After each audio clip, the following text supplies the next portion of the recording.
Айтпасам болбойт, бизде Кыргызда салттуу үй бүлө деген болгон. Ушул кичине унутуп барады. Салттуу үй бүлө деген эмне? Ынтымакта жашоо. Анан бала чакалуу болуу. Бала чакалуу. Мен өзүм деле мен балким өрнөк болормун. Мына ушу азыркы заманда туулсам дагы менин мынакей 6 балам бар. Ошого сыймыктанам. 2 кызым, 4 эркек балам бар. Кичүүсүн көрдүңөр. Азыркы заманда биздин жаштар ушулардан кичине качканып турат да, жанакы батыштын жаман сапаты, таасири ушундай эле.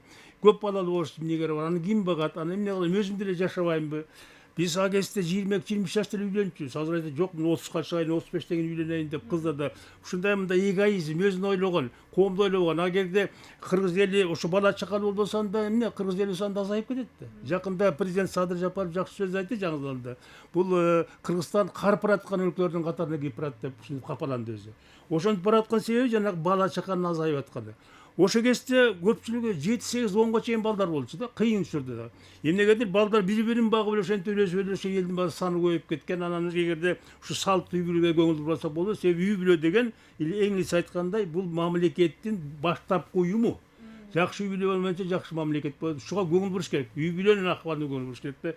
Кыйын болуп турган жардамдаш керек мамлекет.